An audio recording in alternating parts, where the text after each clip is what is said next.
জয় হিন্দ, জয় ভারত।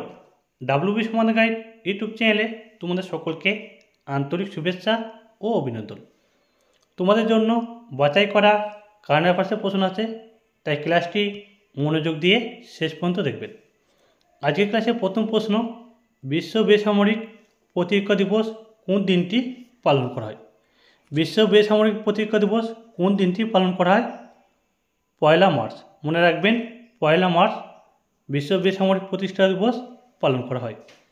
ব্যাখ্যা হিসেবে দেখো কি আছে, নাগরিক প্রতিরক্ষা কৌশল এবং জনগণের সুরক্ষা সম্পর্কে সচেতনতা বৃদ্ধির জন্য প্রতি বছর 1 মার্চ বিশ্ব নাগরিক প্রতিরক্ষা দিবস পালিত হয়। দুর্ঘটনা, প্রাকৃতিক দুর্যোগ এবং সংকট থেকে মানুষ ও সম্পত্তি রক্ষায় নাগরিক প্রতিরক্ষা গুরুত্ব তুলে ধরে এই দিবস। এরপর যাচ্ছি আমরা পরের প্রশ্ন। পরের প্রশ্ন কি আছে দেখো, কোন প্রতিষ্ঠান সোলার আল্ট্রাভায়োলেট ইমেজিং টেলিস্কোপ তৈরি করছে? কোন প্রতিষ্ঠান সোলার আল্ট্রাভায়োলেট ইমেজিং টেলিস্কোপ তৈরি করছে? Inter university centre for astronomy and astronomy physics, Pune. তাহলে অপশন বি অ্যান্সারটি রাইট। এরপর যাচ্ছে আমরা পরের প্রশ্ন।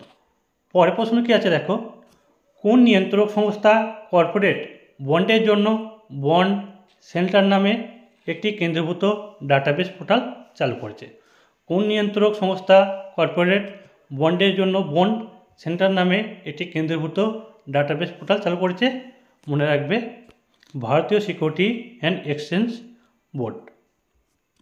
ব্যাখ্যা হিসেবে দেখো কি আছে, security and exchange board of India corporate বন্ডের জন্য বন্ড সেন্টার নামে একটি কেন্দ্রীভূত ডাটাবেস পোর্টাল চালু করেছে। এটি ভারতের কর্পোরেট বন্ড সম্পর্কিত তথ্যর একক খাঁটি উৎস হিসেবে কাজ করে। এরপর যাচ্ছে আমরা পরের প্রশ্ন। পরের প্রশ্ন কি আছে দেখো, বর্ডার রোড অর্গানাইজেশন বা বিআরও কোন মন্ত্রণালয়ের অধীনে কাজ করে? বর্ডার রোড অর্গানাইজেশন কোন মন্ত্রণালয়ের অধীনে কাজ করে? মনে রাখবেন, প্রতিরক্ষা মন্ত্রণালয়। অপশন সি অ্যান্সারটি রাইট।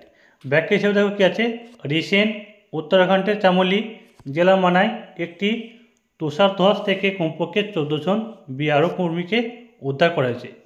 সীমান্ত সড়ক সংস্থা বিআরও হল ভারতের সড়ক নির্মাণ বাহিনী, যা সশস্ত্র বাহিনী সহায়তা করে। এটি প্রতিরক্ষা মন্ত্রণালয়ের অধীনে কাজ করে এবং 1960 সালে 7ই মে প্রতিষ্ঠিত হয়। বিআরও সীমান্তবর্তী এলাকা এবং বন্ধুত্বপূর্ণ প্রতিবেশী দেশগুলির রাস্তা তৈরি এবং রক্ষণাবেক্ষণ করে। পরের প্রশ্ন দেখো কি আছে, প্রতি বছর বিশ্ব বন্যপ্রাণী দিবস কখন পালিত হয়? প্রতি বছর বিশ্ব বন্যপ্রাণী দিবস কখন পালিত হয়? মনে রাখবেন, 3 মার্চ। অপশন সি অ্যান্সারটি রাইট। ব্যাখ্যা হিসেবে দেখো কি আছে, প্রতি বছর 3 মার্চ বিশ্ব বন্যপ্রাণী দিবস পালন করা হয়। 2025 থিম ছিল বন্যপ্রাণী সংরক্ষণে অর্থায়ন, মানুষ এবং গ্রহে বিনিয়োগ। বন্যপ্রাণী সংরক্ষণের জন্য টেকসই আর্থিক সংস্থানগুলির উপর জোর দেওয়া হয়। 2013 সালে জাতিসংঘের সাধারণ পরিষদ এই দিবসটি প্রতিষ্ঠা করে। এরপর যাচ্ছে পরের প্রশ্ন। পরের প্রশ্ন কি আছে দেখো, রিসেন্ট কাকে রাজস্ব বিভাগের অতিরিক্ত দায়িত্ব দেওয়া হয়েছে? রিসেন্ট কাকে রাজস্ব বিভাগকে অতিরিক্ত দায়িত্ব দেওয়া হয়েছে? মনে রাখবেন, অজয় শেঠকে। অপশন ডি অ্যান্সারটি রাইট। ব্যাখ্যা হিসেবে দেখো কি আছে, অর্থনীতি বিষয়ে সচিব অজয় শেঠকে রাজস্ব বিভাগের অতিরিক্ত দায়িত্ব দেওয়া হয়েছে। ভারতীয় সিকিউরিটি অ্যান্ড এক্সচেঞ্জ বোর্ড এর চেয়ারম্যান হিসেবে তুহিনকান্ত পাণ্ডেকে নিয়োগের পরে এই সিদ্ধান্ত নেওয়া হয়েছে। অজয় শেঠ কর্ণাটক ক্যাডারের একজন 1987 ব্যাচের আইএএস অফিসার। এরপর হচ্ছে পরের প্রশ্ন। রিসেন্টকে ফোর্বস ইন্ডিয়া লিডারশিপ অ্যাওয়ার্ডে সম্মানিত হয়েছে? রিসেন্টকে ফোর্বস ইন্ডিয়া লিডারশিপ অ্যাওয়ার্ডে সম্মানিত হয়েছেন? মনে রাখবেন, জয় সাউ। অপশন ডি অ্যান্সারটি রাইট। ব্যাখ্যা হিসেবে দেখো কি আছে, জয় শাহ আন্তর্জাতিক ক্রিকেট কাউন্সিলের সর্বকনিষ্ঠ চেয়ারম্যান। ফোর্বস ইন্ডিয়া লিডারশিপ অ্যাওয়ার্ডে 2025-এর 14তম সংরক্ষণ আইকন অফ এক্সিলেন্স অ্যাওয়ার্ডে সম্মানিত হয়েছেন। এই মর্যাদাপূর্ণ স্বীকৃতি ক্রিকেট প্রশাসন, উদ্ভাবন এবং খেলাধুলার বিশ্বব্যাপী প্রচারে তার অবদানকে তুলে ধরে। এরপর যাচ্ছি আমরা পরের প্রশ্ন।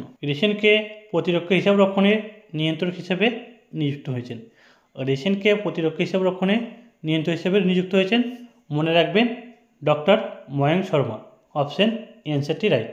ব্যাখ্যা হিসেবে দেখো কি আছে, ডক্টর ময়ঙ্ক শর্মাকে 1 মার্চ 2025 তারিখে প্রতিরক্ষা হিসেবে নিয়ন্ত্রণকারী সাধারণ হিসেবে নিযুক্ত করেছে। 3 দশকের বেশি অভিজ্ঞতা নিয়ে এই নিয়োগ তার ক্যারিয়ারে একটি গুরুত্বপূর্ণ মাইলফলক। এর আগে তিনি 1 জানুয়ারি 2025 থেকে বিশেষ CGDA হিসেবে দায়িত্ব পালন করেছিলেন। এরপর যাচ্ছে পরের প্রশ্ন। 97 একাডেমি পুরস্কারে কোন ছবিটি সেরা ছবির পুরস্কার জিতেছে? 97তম একাডেমি পুরস্কারে কোন ছবিটি সেরা ছবির পুরস্কার জিতেছে? মনে রাখবে আনোরা। অপশান সি অ্যান্সারটি সঠিক। ব্যাখ্যা হিসেবে দেখো কী আছে, লস অ্যাঞ্জেল হলিউডের ডলবি থিয়েটার 2025 সালে 2রা মার্চ 97তম একাডেমি পুরস্কার অনুষ্ঠিত হয়। ইভেন্টটি কেনান ও ব্রামেন দ্বারা হোস্ট করা হয়েছিল। 23টি বিভাগে 2024 সালে মুক্তিপ্রাপ্ত চলচ্চিত্র উদযাপন করে। শন বেকার পরিচালিত রোমান্টিক কমেডি ড্রামা আনোরা সেরা ছবির পুরস্কার জিতেছে। এরপর যাচ্ছি পরের প্রশ্ন। ভারতীয় ভাষা পুস্তক প্রকল্পের প্রাথমিক উদ্দেশ্য কী? ভারতীয় ভাষা পুস্তক প্রকল্পের প্রাথমিক উদ্দেশ্য হল ভারতীয় ভাষার ডিজিটাল পাঠ্যপুস্তক সরবরাহ করা। অপশান ডি অ্যান্সারটি রাইট। ব্যাখ্যা হিসেবে কী আছে, 2025-26 সালে কেন্দ্রীয় বাজেট ভারতীয় ভাষাগুলি ডিজিটাল পাঠ্যপুস্তক সরবরাহের জন্য ভারতীয় ভাষা পুস্তক প্রকল্প চালু করা হয়েছিল। এই ছিল আজ গুরুত্বপূর্ণ ক্লাসটি যদি আপনাদের ভালো লেগে থাকে অবশ্যই একটা লাইক করবেন এবং যারা নতুন অবশ্যই আমার চ্যানেলটিকে সাবস্ক্রাইব করে পাশে থাকবেন। এবং এই পিডিএফটা তোমরা হোয়াটসঅ্যাপ গ্রুপে এবং টেলিগ্রামে পেয়ে যাবে। এই ভিডিওর নিচে ডেসক্রিপশন বক্সে লিঙ্ক দেওয়া থাকবে। ততক্ষণের সময় সুস্থ থাকবে, ভালো থাকবে। দেখা হচ্ছে পরবর্তী ক্লাসে। Thank you.